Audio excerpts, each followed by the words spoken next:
4 बहनें और एक कंवारा नौकर। ये कहानी अकेले चुप कर देखना, ये बड़ी मुश्किल से मिली है, डिलीट होने से पहले देख लेना। मैं गांव का एक नौजवान मर्द था और मुझे अपनी ताकत पर बड़ा मान था, मगर मुझे नहीं पता था कि मेरी ये ताकत एक गुनाह की नजर हो जाएगी। मैं 4 बहनों का नौकर था और वो चारों बहनें रात होते ही मेरे कमरे में आ जाती और कहती, आज अपनी ताकत हमें दिखाओ। फिर बारी बारी रात के अंधेरे में मेरे क्वार्टर के दरवाजे पर दस्तक हुई तो मैं परेशान हो गया कि इतनी रात को कौन हो सकता है। आज से पहले कभी कोई इतनी रात को मेरे दरवाजे पर नहीं आया था। मैंने फौरन ऊंची आवाज में पूछा, कौन है? तो बाहर से मुझे मालकिन की आवाज सुनाई दी। अपनी बड़ी मालकिन की आवाज सुनकर मैंने जल्दी से दरवाजा खोला। दिल में अजीब अजीब तरह के ख्यालात भी आ रहे थे कि पता नहीं इतनी रात को क्या मामला हो गया है जो मालकिन खुद मेरे दरवाजे पर आ गई हैं। मालिक भी तो गए हुए थे। दरवाजे पर मेरी चारों मालकिन ही खड़ी थी। इन्होंने मुझसे अंदर आने की इजाजत मांगी तो मैं इन्हें अंदर ले आया और समझ नहीं आ रहा था कि अपने छोटे से क्वार्टर में अपनी मालकिनों को कहाँ बिठाऊं। वो चारों मेरी ही चारपाई पर बैठ गई और फिर कहने लगी कि फारूक, आज हम चारों तुम्हारा इम्तिहान लेना चाहते हैं। अब तक तुमने खुद को हमारा वफादार साबित किया है, आज हम यही देखना चाहते हैं कि तुम कितने हमारे वफादार हो। सिरे पर हाथ बांधे और मालकिन से कहा कि आपका हुक्म सर आंखों पर, मैं कभी आपको मायूस नहीं करूंगा। मेरी बात सुनकर बड़ी मालकिन मुस्कुराई और कहने लगी, तो फिर आज तुम्हारी मजबूती का इम्तिहान है। हम देखना चाहते हैं कि तुम कितने मर्द हो, तुम में कितना दम है। मालकिन की बातें मुझे हैरान कर रही थी। मैंने मालकिन से कहा कि मैं बहुत ज्यादा दम रखता हूँ, आपका हर काम फौरन कर सकता हूँ। मैं गांव का लंबा जवान था, वाकई बहुत दम रखता था। इसीलिए मैंने मालकिन से कहा कि आप बस हुक्म करें। ये कहते हुए मुझे हरगिज भी अंदाजा नहीं था कि इसके बाद क्या होने वाला है। मेरी बात सुनकर मेरी मालकिन ने बहुत गहरी नजरों से मेरा जायजा लिया और फिर अपनी शर्ट साइड में करके मेरे सामने अपने बड़े बड़े मालकिन की इस हरकत पर मैं शशदर रह गया था। मेरी आंखें हैरत से खुल गई थी।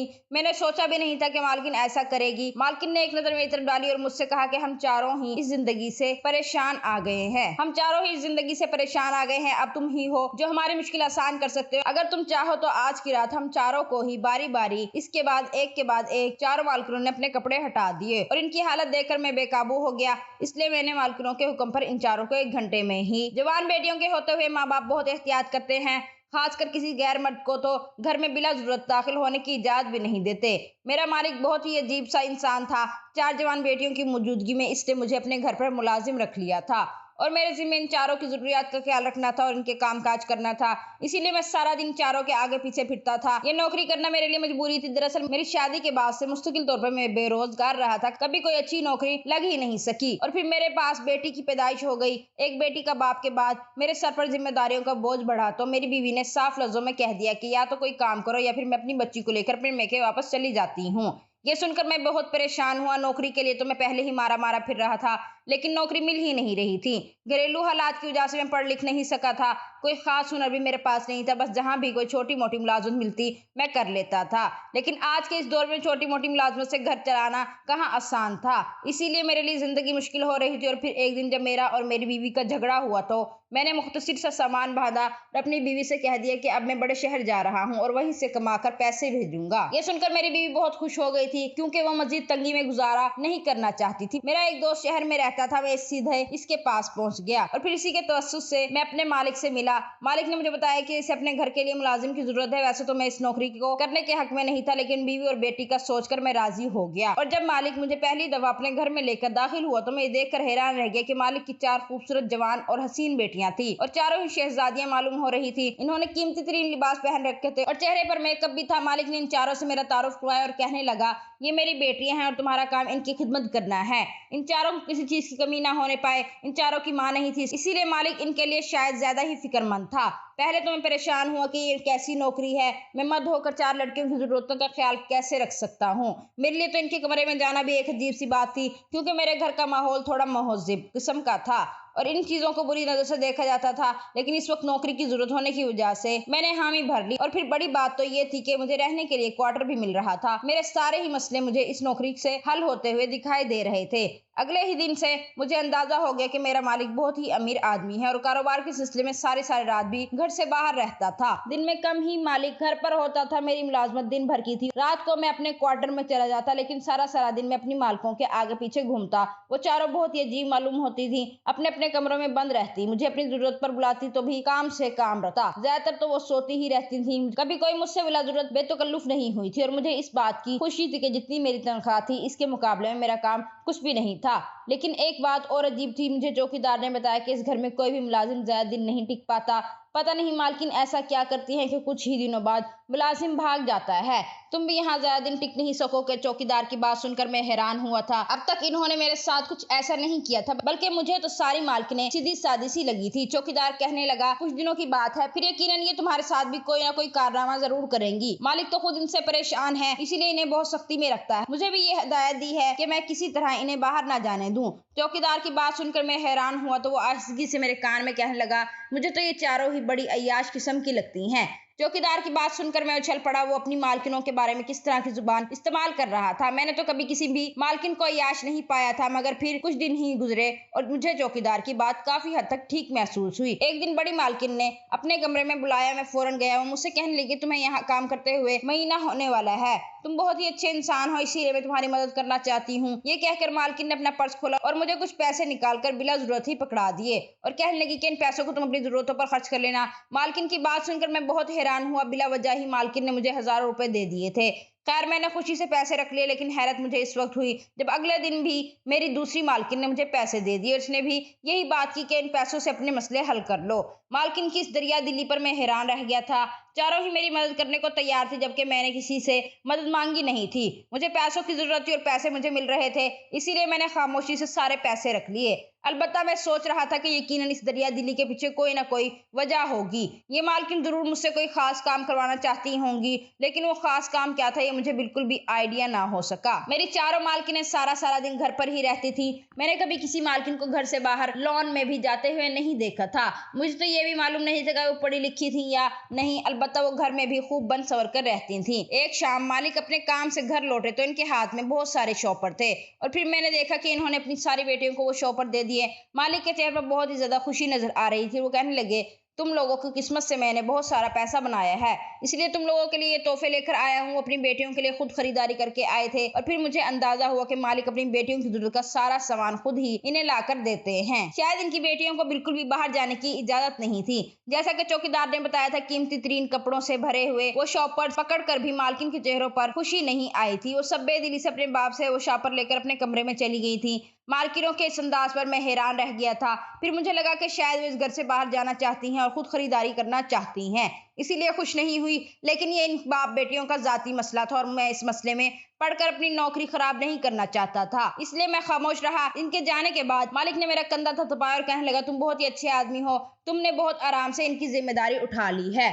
और हैरत की बात यह है कि ये लोग तुम्हारे साथ खुश भी हैं, वरना इससे पहले मैंने जितने भी मुलाजिम रखे वो सब के सब इनसे तंग आकर चले गए थे। मैं तुम्हारी तनख्वाह बढ़ा रहा हूँ, तुम और भी दिल लगाकर काम करो। मालिक के इस तरह तारीफ करने पर मैं खुशी से खिल उठा था। अक्सर मैं सोचता था कि पता नहीं कैसी बहनें हैं, एक दूसरे से बातचीत भी नहीं करती, वरना तो बहनें एक दूसरे के साथ बहुत ही अच्छा वक्त गुजारती हैं। मेरी बहनें भी एक दूसरे से खूब लड़ती झगड़ती थी, खेल कूद किया करती थी, लेकिन ये चारों तो अपनी जिंदगी में ही मगन हैं, जैसे एक दूसरे से कोई वास्ता ही ना हो।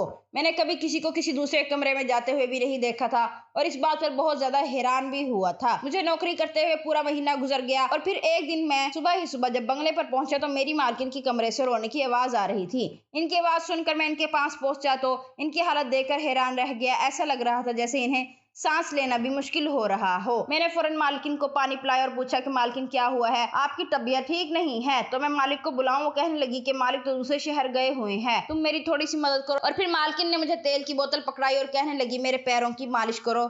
ये बात सुनकर मैं कुछ हैरान हुआ कि मालकिन किस तरह मुझसे अपने पैरों की मालिश करवा सकती हैं, लेकिन मालकिन ने अपने पैर मेरे आगे कर दिए और खुद बेड से सर टिकाकर बैठ गई। ना चाहते हुए मुझे मालकिन के पैरों की मालिश करनी पड़ी, क्योंकि शायद मालकिन के पैरों में भी बहुत तकलीफ थी। थोड़ी देर के बाद मालकिन कहने लगी कि अब मेरा दर्द कम हो गया है, तुम अपना काम मुकम्मल करो। और मैं मालकिन के कमरे से बाहर निकल आया।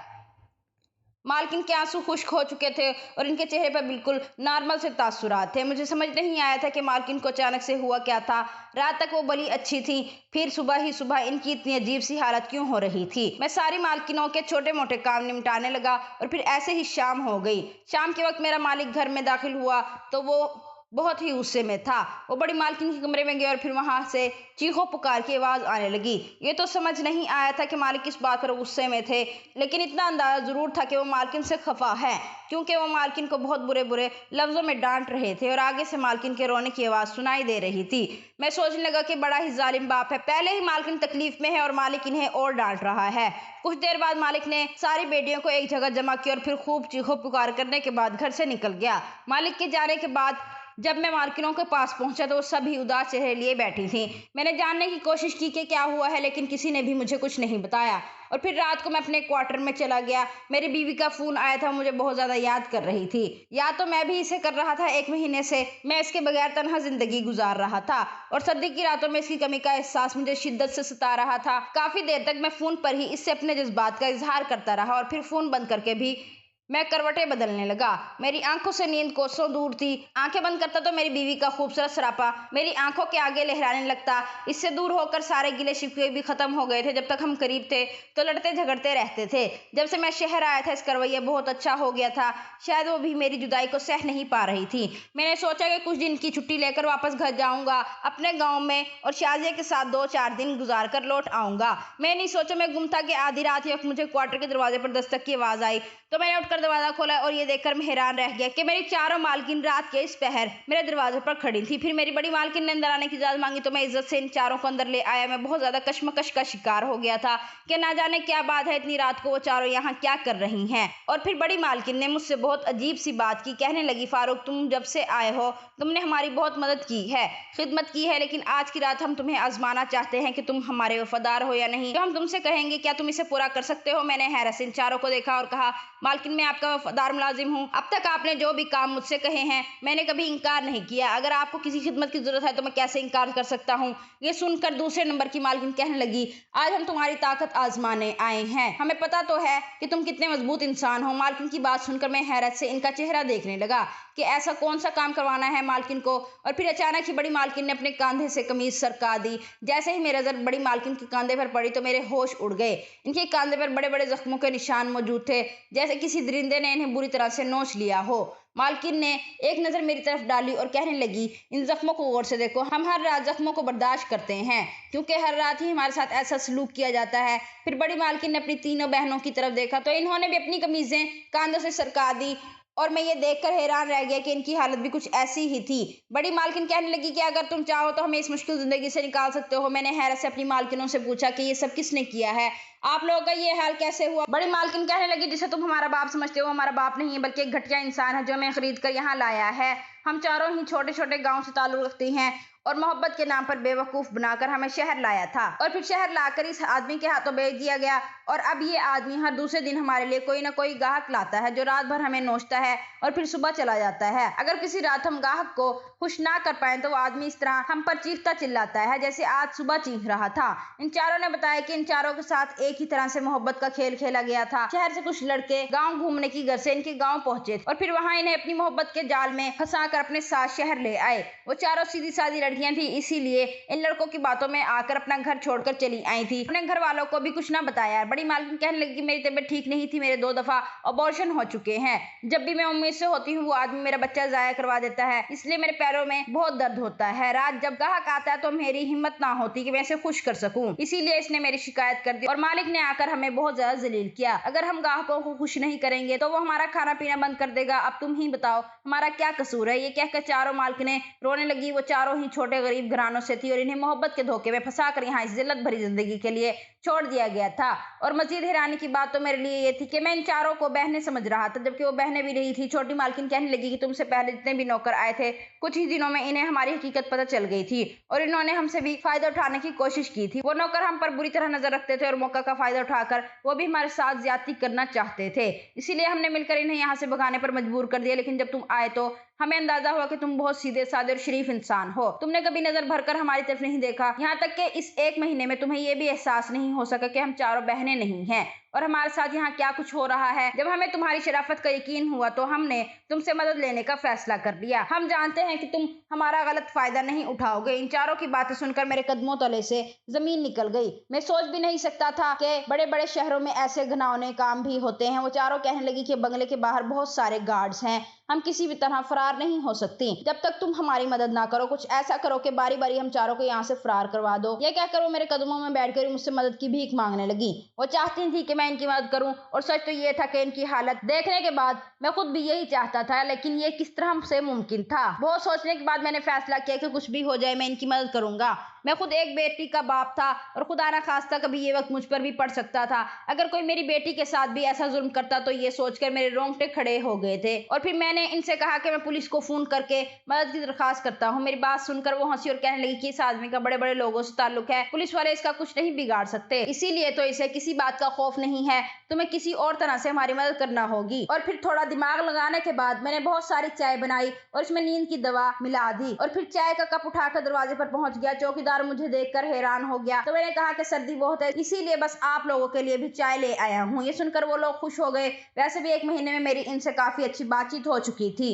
इन सब ने चाय पी और कुछ देर बाद वो गहरी नींद सो गए। इनके सोने के बाद मैंने इन चारों मालकिनों को चुपके से इस बंगले से निकाल दिया और खुद भी अपना सामान के साथ निकल गया। इन चारों के पास काफी सारे पैसे मौजूद थे जिससे वो अपना घर वापस लौट सकती थी। मैंने इन चारों को इनके गांव जाने वाली ट्रेन में सुबह सवेरे ही बिठा दिया और खुद भी वापसी अपने गांव के लिए निकल गया। मेरे पास काफी पैसे थे। मैंने सोचा कि कुछ दिन अपनी बीवी के साथ गुजारूंगा, फिर किसी दूसरे शहर जाकर नौकरी की तलाश करूंगा। मुझे उम्मीद थी कि इन लड़कियों के वालिदैन इन्हें माफ कर देंगे, क्योंकि माँ बाप का ही इतना ज़र्फ होता है कि वो औलाद की हर गलती ना सिर्फ माफ कर सकते हैं बल्कि इन गलतियों पर पर्दा डालकर इन्हें दुनिया के सामने सुरखरू भी कर सकते हैं। मैंने अपनी अच्छी खासी लगी लगाई नौकरी पर लात मारी थी, क्योंकि मेरी नजर में मजलूमों को जालिम से बचाना ज्यादा जरूरी था। मैंने अपने ज़मीर को मुतमईन किया था और इन चारों लड़कियों की हिफाजत की थी। आज मैं अपने इस अमल पर बहुत खुश हूँ। मैं नहीं जानता कि मैं किस शहर जाऊंगा और कोई मुझे नौकरी देगा भी या नहीं, लेकिन मुझे अल्लाह की ज़ात से बहुत उम्मीद है कि मेरी ये नेकी रायगा नहीं जाएगी। मेरी सब बहन बेटियों से गुजारिश है कि मोहब्बत में अंधे होकर किसी गैर मर्द पर एतबार करके इस तरह अपनी घर की दहलीज ना फलांगा करें, क्योंकि इस तरह ना सिर्फ आपके माँ बाप रुस्वा होते हैं बल्कि आप भी जिल्लत का शिकार होते हैं। अपनी अहमियत को समझे और खुद अपनी इज्जत करें। इस तरह घर की दहलीज पार करने वाली लड़कियां सारी जिंदगी सिर्फ जलील और ख्वार होती हैं, इसके सिवा कुछ हासिल नहीं होता। क्या आप भी मेरी इस बात से मुत्तफिक हैं? कमेंट्स में अपनी कीमती राय का इजहार जरूर कीजिए।